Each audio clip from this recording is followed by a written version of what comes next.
posluchači podcastu Zákulisí. Naším dnešním hostem je herec Vojtěch Hrabák. Ahoj Vojto. Ahoj. Jaká byla tvoje cesta k divadlu, k herectví? Jak to začalo, jako ten zájem? Nebo kdy jsi poprvé uvědomil, že chceš být hercem?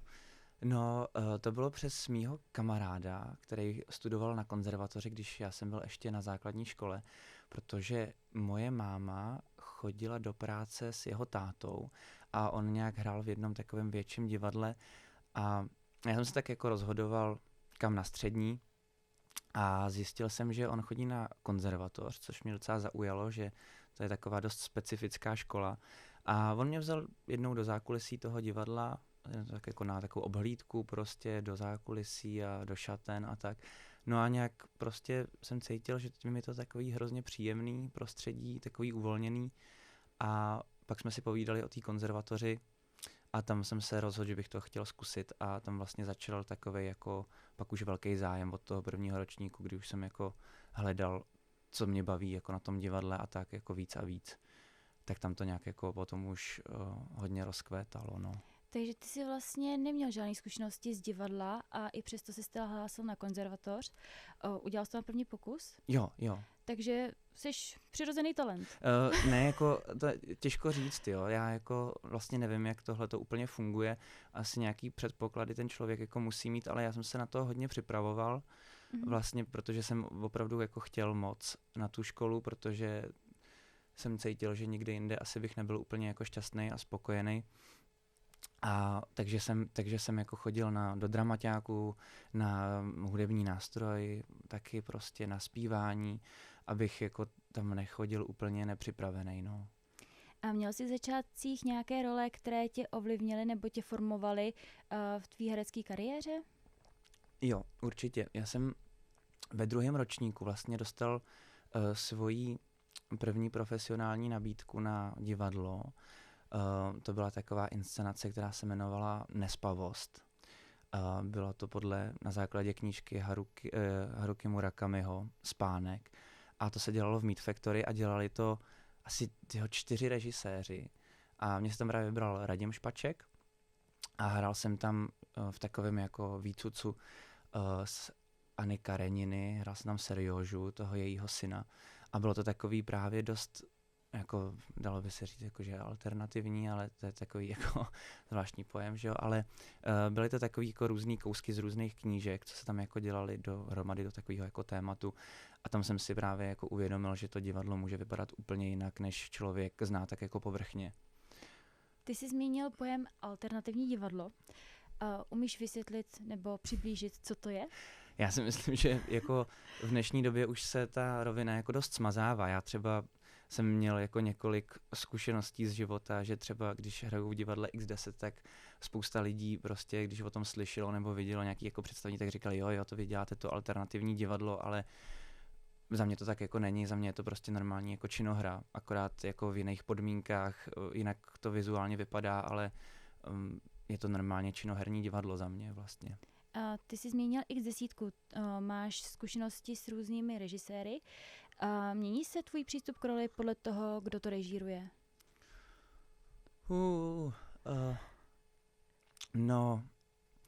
Přístup k roli, já nevím, já jako pracuju prostě tak, že do toho dávám nebo se snažím dávat vždycky jako úplně všechno, co můžu, protože chci, aby mě to bavilo a naplňovalo a aby ten výsledek vlastně byl ode mě co nejlepší.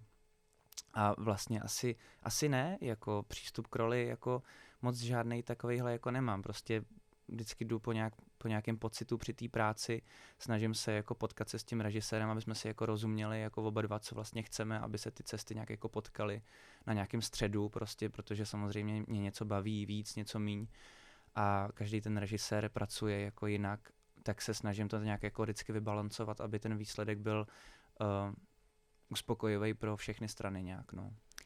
Umíš popsat, jak se třeba tvoří nějaká postava, jak na ní pracuješ?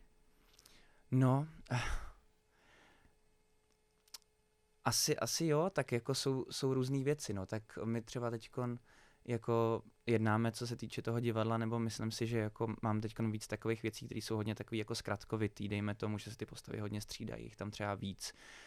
ale vždycky to jsou jako takový nuance, no, jako povrchový, třeba jako mě hrozně baví to nějak vizualizovat tělem, jo, že mě baví jako hodně to fyzično, takže jako řeč těla mě třeba hrozně baví u těch postav to tak jako měnit a to je pro mě asi takový jako základní nějaký jako pocitový bod, kdy se to nějak jako tvaruje, no, ta věc, že je to hodně přes to tělo za mě určitě. Zmínil jsi strašně zajímavou věc a to je, že v jedné inscenaci střídáš víc rolí. Jak se dokážeš během té chvilky přepnout? No, já si myslím, že to je jako trénink, vlastně jak u každý jiný věci, u každý jako jiný nějaký jako profese, nebo že prostě divadlo si většinou zkouší 2 měsíce a samozřejmě, když člověk jako začíná, tak mu to trvá díl, ty věci, to nějak jako hledat nebo to, ale já jako za ty 2 měsíce vlastně si na to člověk jenom tak jako zvyká a trénuje fakt jako, nebo já to tak jako vnímám, že trénuje to, aby do toho naskakovalo vlastně potom rychle po hlavě a úderně. Ty jsi za svou hereckou kariéru, tak si vlastně nazkoušel strašné množství postav. Která tě nejvíc ovlivnila, která tě nejvíc baví a proč? No, mám asi takovou jako jednu nejvýraznější, to bylo právě v divadle X10, jmenovalo se to Otcovrách, od Arnolda Bronena, tuším, taková docela už vlak jako stará hra a dělal jsem ji s Ondřejem Štefaňákem, s uměleckým šéfem divadla X10 a to bylo opravdu jako super, protože jsem tam měl jako vlastně hlavní postavu, měl jsem tam hodně prostoru na to ji nějak jako vytvarovat a že fakt jako šla z bodu A do bodu B a celý ten proces byl pro mě takovej hodně jako, je to prostě takový obloukový, no, dejme tomu, takže tam vlastně toho prostoru na to vyhrání a na ošahávání si různých takových jako situací, jakýchkoliv, že jich tam bylo fakt jako hrozně moc, ať už jako třeba incest jako s matkou, zabití otce na konci, tak to bylo silný jako pro mě vlastně. Jak jsi vlastně tady k tomu jako přistoupil? Protože to jsou takové jako velké emoce. Kde jsi to v sobě jako vydoloval? No, tak k tomu samozřejmě potom pomáhají i herecký kolegové. Třeba tatínka mi hrál Honza Jankovský, takovýho hodně zlýho tátu. Já jsem teda byl určitě taky zlej, jo, to nebylo jako jednostranný, ale jako třeba ten Honza opravdu mi hodně pomohl, abych ho vlastně nenáviděl v té postavě hodně, protože to, co jsme tam spolu dělali na tom jevišti, fakt nebylo hezký, ale měli jsme to oba strašně rádi, takže jako já si myslím, že herecký kolegové jsou v tomhle tom hrozně důležitý, že potom toho člověka dostanou právě do takových situací, že už potom že už to jede prostě a je to taková smršť. Jako. Je nějaký žánr, který jsi ještě nevyzkoušel a rád by jsi vyzkoušel?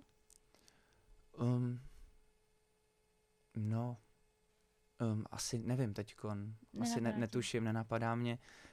Rozhodně jsem nikdy nedělal muzikál, nevím, jestli na to mám a ani nevím, jestli bych to nějak chtěl dělat podle toho, jaký třeba. Tak nebo... musíš si to zkusit, že jo? No, jasně. Abys to věděl.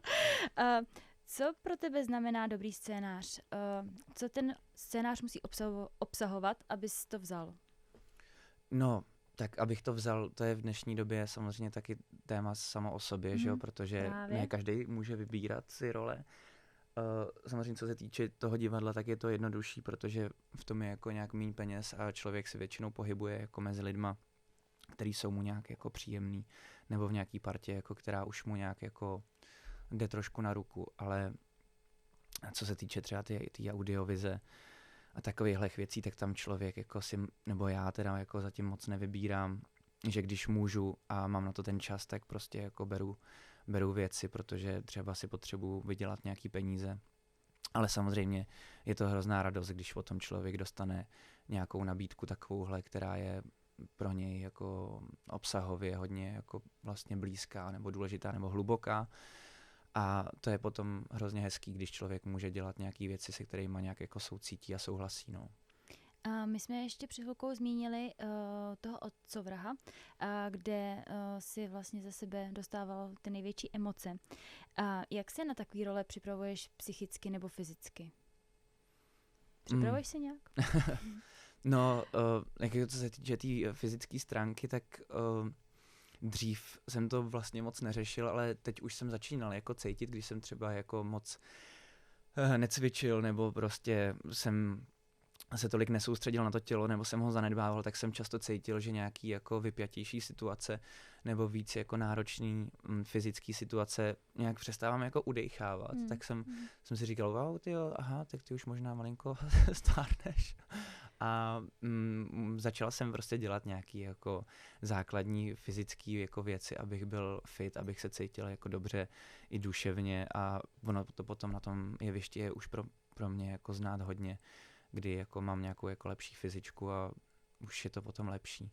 A co se týče jako té psychické stránky, tak to teď nějak zatím asi neřeším, no, tak je člověk jako je důležitý, aby si udržoval nějakou opravdu duševní rovnováhu, aby byl hlavně v klidu, jako to je pro mě asi nejdůležitější, že já moc nejsem zastánce nějakého jako stanislavského metody, prostě to mi není úplně jako vlastně nejpříjemnější, nebo vlastně ani moc to jako nechápu.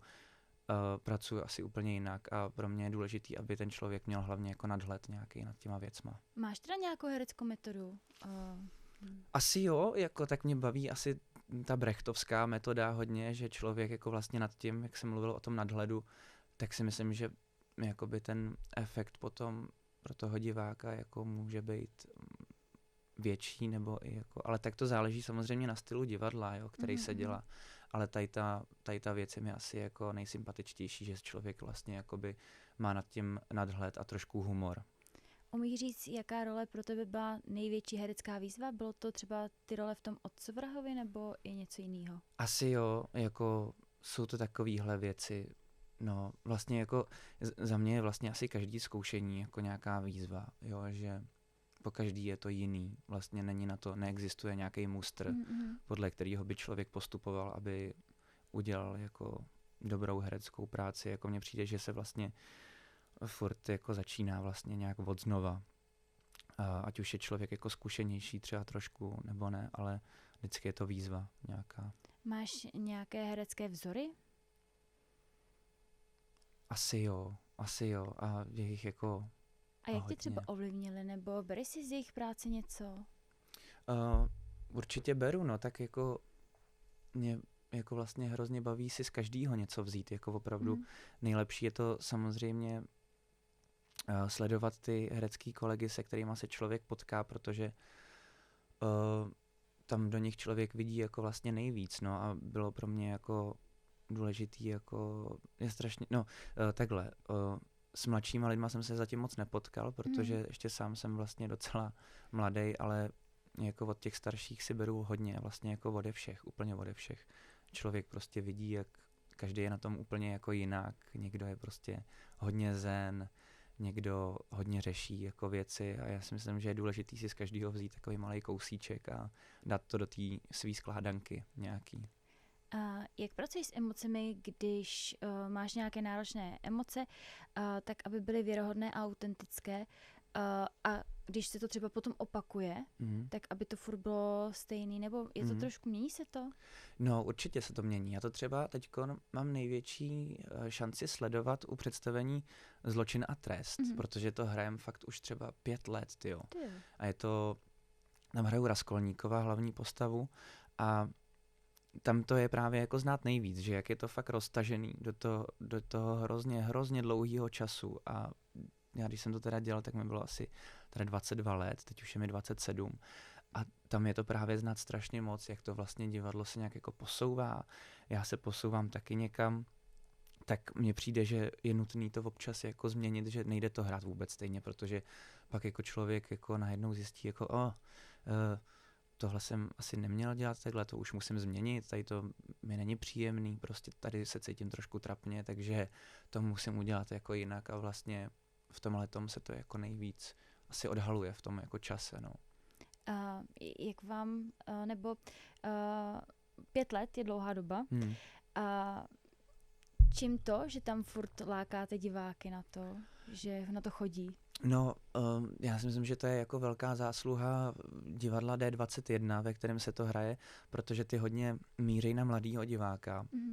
hrajeme to představení i pro školy ráno v 9 hodin ráno prostě, což je občas strašný, ale Krutý. je to krutý na tady to divadlo, ale jako je to krásný, protože jako pak se tam dělají i debaty s těma lidma. Jsou to většinou středoškoláci, oni hodně míří na klub mladého diváka takže večer právě, když to hrajeme, tak třeba půlka sálu jsou normálně jako lidi, kteří přijdou do divadla, půlka je z KMDčka, klub mladého diváka takže jakoby to je podle mě asi jako to tajemství toho představení taky, že jako myslím, že to ty lidi nějak jako mladý zajímá furt, no. Co pro tebe znamená úspěch v herectví? Jak se to ukáže, že ten herec je úspěšný? No, to je samozřejmě jako hodně faktorů a taky se záleží jako asi jak se ta otázka pojme, že jo, jestli člověk si myslí, že je úspěšný jako taky sám pro sebe, což je podle mě jako hodně důležitý, že jo, že to nemusí být jenom o okolí, ale aby se cítil jako dobře. Ale jak právě třeba ty poznáš, že se ti daří, že jsi úspěšnej? Mm-hmm. No, asi, že tak nějak jako ostatní oceňují tu práci, kterou ten člověk dělá, no, tak i mi vlastně jako příjemný určitě, když za mnou někdo přijde a řekne, hele, tohle to si udělal fakt dobře a to se mi fakt líbilo a už tě sleduju prostě třeba díl a hrozně se mi líbí, jak to děláš, tak to dělej dál, tak to je pro mě jako důležitý vlastně, ať už je to kdokoliv úplně, že mi jako asi nezáleží na tom úplně, kdo to je, ale když takhle někdo jako projeví sympatie nebo nějaký pozitivní reakce, tak je to prostě nabíjející hrozně moc. A když se jako obrátíme, co ty a kritika? Jaký snášíš? Dobře, velmi. Jo? No a naopak jako mám pocit, že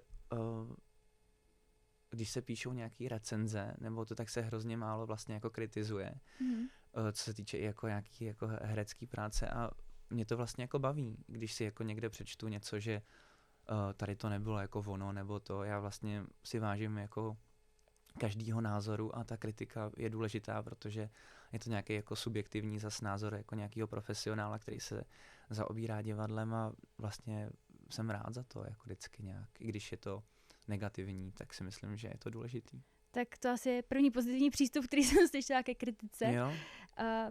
Vnímáš rozdíly mezi prací v divadle a u filmu nebo v seriálu? Určitě. Jaký je rozdíl mezi filmovým herectvím a divadelním herectvím? No tak to filmový je samozřejmě jako mnohem rychlejší, že jo, co se týče, nebo tak člověk nad tím musí třeba nějak jako sedět doma, připravovat si to nějak jako sám, protože na tom place už potom není tolik prostoru, tam už je to všechno jako hotový, že jo.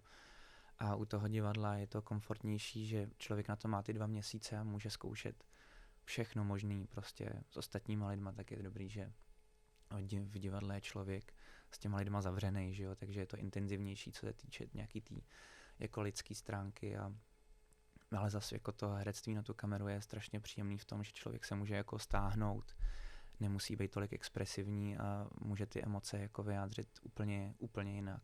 Ty máš velkou zkušenost z ulice, ze seriálu. Zlehčila si potom ta kariéra, že jsi třeba potom dostával i další nabídky? Jako pomohlo ti zrovna tady ten seriál v něčem? Jo, já si myslím, že v něčem určitě jo, tak člověk je víc vidět, že jo. Nevím, já si teď jako nedokážu asi vzpomenout, jestli jsem přes ulici dostal nějakou práci nebo ne, to já jako nevím, ale určitě jako člověk je potom víc na očích, no, je to potom takový. Hodně lidí touží hrát v nějakém seriálu, jak si to podařilo? Šel jsi na nějaký konkurs? Já jsem dělal konkurs, mě zavolali přímo z ulice, že by si mě chtěli jako vyzkoušet, tak jsem tam byl prostě s pár dalšíma lidma na takovou postavu zvláštní, srandovní a tak jsem to zkusil a oni mi potom zavolali, že jestli o to mám zájem, takže by mě tam chtěli, tak jsem do toho šel. Mohl bys psat, jak probíhal ten konkurs? Jo, žišmarja, to bylo... Museli jsme, já nevím, jestli to bylo víc scén nebo jenom jedna, ale prostě ale vím, že to bylo s Adrianem Jastrabanem a měli jsme takovou jako vyhrocenější nějakou scénu. Já si pamatuju, že mě tam nějak jako chytal pod krkem nebo něco takového, bylo to takový dramatický. A tak prostě jsem se to naučil a tam jsme to nějak jako zahráli spolu, no. A on je naštěstí jako strašně dobrý, takže to bylo příjemný. A máš třeba nějaký recept, jak uspět na nějakým konkurzu, castingu? No, já si myslím, že to je jako úplně jako vo všem vlastně, že člověk to musí dělat jako vlastně nejlíp, asi jak to umí a jak to cítí. Jaké jsou věci, kdy třeba jako není úplně dobrý do toho nějak jako šlapat moc, že jo, občas jako taky ze zkušenosti vím, že třeba zrovna na těch konkurzech je dobrý, když člověk je jako hodně nad tím, že to moc třeba jako neřeší. Tak to je asi jako nějaký recept, ale nevím, jestli to je funkční, já to fakt nevím, no. Co ti pomáhá udržet rovnováhu mezi prací a osobním životem? Hrozně rád chodím do sauny, takhle, když je zima, tak to mě fakt hodně pomáhá. Potom se cítím jako úplně skvěle, že si ta hlava nějak jako odpočine. Pak samozřejmě jako běhání, třeba nějaký sport, stýkání se s kamarádama, nebo prostě jako mám rád jako klidný večer, prostě pustit si nějaký film. No hlavně jako odpočinek, spánek a relax, jako to je důležitý, no, tak člověk jako nesmí být potom jako unavený nějak hodně. Sociální sítě dnes hrají velkou roli v propagaci kariéry. Jakou ty máš zkušenosti se sociálníma sítěma a děláš si tam nějakou reklamu? No, já to beru hodně tak jako asi spíš na druhý kolej, že jsem to nikdy nějak jako netěžil hodně, co se týče třeba toho Instagramu, nebo tak jako Facebook, to už se říká, že je dneska nějak mrtvej, že jo, nebo... asi to je tak, protože tam mám fakt jako jenom kamarády a na Instagramu mě můžou jako sledovat lidi, kteří chtějí, protože to mám otevřený, ale že bych tam dával nějaký jako velký věci nebo pravidelně se úplně říct nedá, jako já mám rád vlastně i tam jako nějaký nadhled trošku, že si tam dávám jako věci vlastně, které mi přijdou občas jako srandovní a vůbec tam nemám nějaký jako, že bych tam každý pátek dával nějakou aktualizaci nebo to, když mě někdo tam označí do nějakého příspěvku, tak to třeba přesdílím, ale vůbec to neberu nějak vážně, no. Myslíš, že umět hrát je přirozený talent, nebo člověk musí sám na sobě pracovat a nějak se dovzdělávat třeba i? To je asi jako jak kdo a co chce vlastně jako dělat, no. Já si myslím, že třeba jako co se týče toho jako filmového světa, tak tam si myslím, že těch lidí třeba i jako víc, který nemají třeba žádný jako školy, nebo že je možná jako jednodušší v tomhletom tak nějak jako prorazit. Co se týče toho divadla, tak taky je to jako o nějakém jako žánru, že jo, co chce člověk jako dělat, čemu se chce věnovat, ale myslím si, že to je hodně individuální, ale jako já budu radši mluvit jako sám za sebe a ne za ostatní, ale u mě to je určitě nějaký sebevzdělání, jako nějaká jako zkušenost prostě, která na sebe nabaluje další věci a jako myslím si, že to je důležitý, aby člověk jako ty zkušenosti nabíral a pak vlastně jako měl větší portfolio. Jako. Ty se dozděláváš těmi zkušenostmi nebo ještě třeba chodíš na nějaký kurzy nebo vlastně ti ta škola stačila? Ne, jako na kurzy žádný nechodím, na škole jako si myslím, že jsem dostal nějaký jako vlastně základ, co se týče nějaký jako jevištní mluvy a takových věcí, nějaký jako rytmiky, že jo, i protože tam jsem studoval hudebně dramatický obor, takže tam to bylo hodně zaměřený i na tu muziku a na zpívání a takovéhle věci, na tanec, ale jako pro mě jsou potom asi důležitý ty zkušenosti jako v tom divadle, no, a že jako důležitý, nebo pro mě bylo důležitý, že mi vlastně nějak asi ty lidi jako věřili, že si myslím, že není úplně snadný dávat jako vlastně příležitosti mladým lidem, kteří ty zkušenosti nemají, ale jako je důležitý, aby se to dělo, aby se ty lidi mohli nějak jako vypracovat, aby se jim vkládala ta důvěra, protože to pak můžou jako třeba rozbalit nějak víc, no, jako. Trpíš trémou? Jo, ale už menší mnohem. Když jsem jako začínal vlastně nějak, tak jsem byl velký trémista a jako fakt to není příjemná věc. A když člověk je třeba fakt jako v malém prostoru, tak jako tam je to hrozně vidět, že jo, že třeba jako člověk udělá gesto a takhle se klepe ta ruka, jo. A to je fakt blbý, jako. To je nepříjemný, prostě ty lidi to vědí, ale tak zároveň prostě jako Ježišmarja, tak že jo, jsme lidi, takže jako já si myslím, že lidi chápou jako strašně moc věcí, ale už je to mnohem lepší, jako já jsem fakt jako začínám být fakt jako v klidu na těch premiérách a na takových věcech. A máš nějaký rituály před představením, aby se právě jako uklidnil, nebo co tak jako děláš?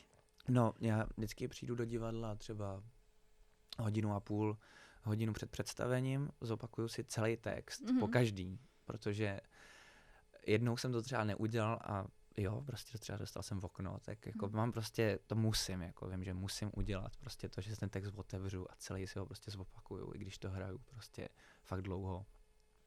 A pak se rozmluvím, abych byl prostě rozmluvený a pak už nic, jako. No a co děláš, když se stane okno? Nic nedělám. Kolegové koukám pomůžou. a dělám. Ne, tak někdy z toho člověk vybruslí, že jo, někdy mu to jako naskočí.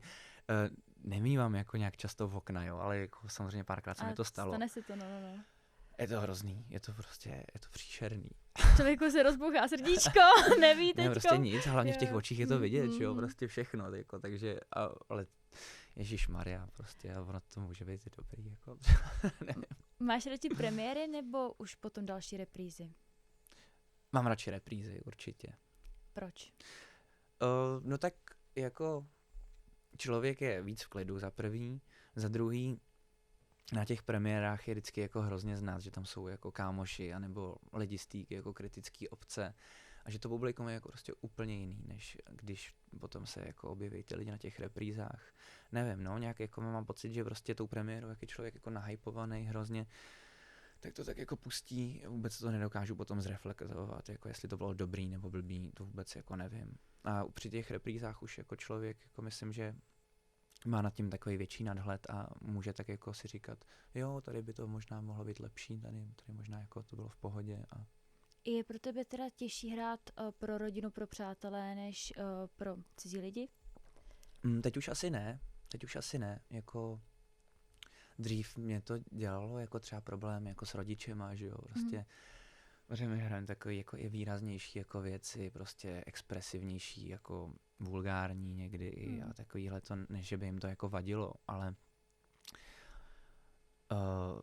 přece jenom jako jsou to rodiče, že jo, člověk má z začátku nějaký jako pochyby nebo prostě to, ale teď už je to úplně v pohodě, oni už jsou taky zvyklí prostě na všechno vlastně. Takže je to vlastně naučilo a dneska ti jako nic nevyčítají, ani ti jako nebránili. Oni mi nikdy nic nevyčítali. A nebránili ti třeba v herecké kariéře? Ne. Naopak velmi podporovali a do dneška jako jsem jim za to strašně vděčný, protože mám fakt velmi, velmi tolerantní rodiče, jako myslím si, že hodně volnomyšlenkářský a myslím, že ze mě mají radost. Ty hraješ divadlo už strašně dlouho. Měl jsi někdy nějakou krizi? Že jsi říkal, asi nechci už to dělat? Tak takovou krizi ještě ne. Ne, takovou ne. Zatím. Ale ve stejném divadle jsi už dlouho. To jsme se tady před podcastem bavili o tom, že už byla trošku taková ponorka. Čím tu ponorku pak můžeš rozbít? No,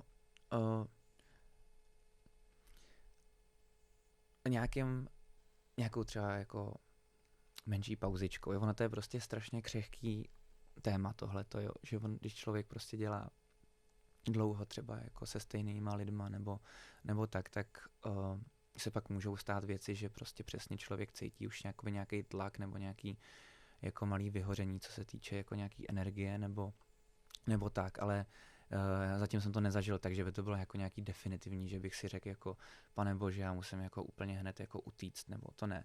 Jakože to jsou spíš jenom takové myšlenky, které jsou hodně hysterický, ale vždycky pomůže prostě se jenom jako někde nadechnout trošku jako jinde, prostě říct si, že vlastně jako o nic nejde, nebo takhle to vnímám já a jako je to zas dobrý prostě, no. A jsi herec, co si drží zdravý odstup od té postavy, nebo se do ní snaží úplně co nejvíc ponořit? Spíš varianta A. Varianta A. Jo, já jsem to dřív, nebo na konzervatoři, myslím si, že nás k tomu jako hodně vedli přesně přes takovouhle nějakou jako stanislavského metodu, nebo přes to jako hodně velký vciťování postav. Já si myslím, že to jako není na škodu, já si myslím, že je prostě jako nejlepší vlastně kloubit ty všechny věci jako dohromady, vzít si jako od každého trošku. Ale nemyslím si, jako, že třeba zrovna pro mě je nějaký jako velký vciťování jako důležitý. Kde sbíráš inspiraci? Úplně všude. Úplně všude. Úplně všude. V divadle, v kině, ve filmech, na ulici, s kamarádama, na pivu. Tady teďkon, klidně taky. Vlastně všechno, no. Mě hrozně baví pozorovat prostě věci kolem sebe. A nedá se říct, že bych jako koukal na jednu věc a říkal bych, jo, z tohohle toho čerpám. Ne, prostě ze života asi, no. Ze života, to je krásný. Jakou roli hraje v herectví intuice? No, asi velkou. Já si myslím, že velkou. I že pro tebe? Jo. No tak, že asi ta intuice je o tom, že člověk jako najednou udělá věc, jako o který třeba ani, jako která ho nenapadne, napadne ho to třeba, já nevím, v generálkovém týdnu v průjezdu, jako že z ničeho nic udělá tohle a najednou je to třeba jako ono, že to jako úplně změní průběh celý jako věci. A myslím si, že to je dobrý jako vlastně poslouchat asi nějaký takovýhle věci a i když to třeba nemusí jako vyjít, tak to nevadí, tak je to divadlo, že jo, tak se to příště jako neudělá nebo se to udělá jinak, ale asi je to pro mě důležitý. Měl jsi někdy takovou roli, ke který jsi nemohl najít cestičku? Jakože to bylo fakt těžký? No, já si myslím, že to bylo třeba na té škole vlastně, tam jak jako jsme měli vlastně jednoho profesora, takovýho docela náročného. A to ne, že bych si tam jako asi nemohl najít tu cestičku, ale on byl jako opravdu asi hodně náročnej na nějaký věci, tak jsem měl občas pocit, že jako sakra, proč to dělám furt jako špatně, nebo ale jako ono to samozřejmě o tom jako nebylo, že bychom jako špatně pracovali, že jo, nebo tak, ale spíš jako asi z nás chtěl furt dostávat jako třeba víc a víc. No. Je nějaký režisér, se kterým by si chtěl spolupracovat? Ano, jo. Chtěl bych určitě někdy si vyzkoušet pracovat pod Janem Mikuláškem. A máš ještě nějakou vysněnou roli? Nějaký herecký sen? Ne, asi nedokážu říct. Jako samozřejmě byl bych rád za nějakou krásnou velkou roli, jako vždycky samozřejmě, ale ať je to cokoliv. Jako, když to bude s dobrýma lidma, tak... Máš nějaký tip pro začínající herce nebo pro lidi, kteří se teprve chtějí vydat touto dráhou, co by měli dělat, aby byli úspěšní?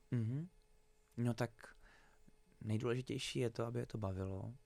Když je to bude bavit, tak ať to zkusej dělat a když se jim poštěstí, aby to dělali, tak aby prostě byli fajn parťáci pro okolí, pro svoje spolupracovníky, aby byli prostě v pohodě. Vojto, moc děkujeme za rozhovor a přejeme hodně úspěchu. Děkuju moc, děkuju za pozvání.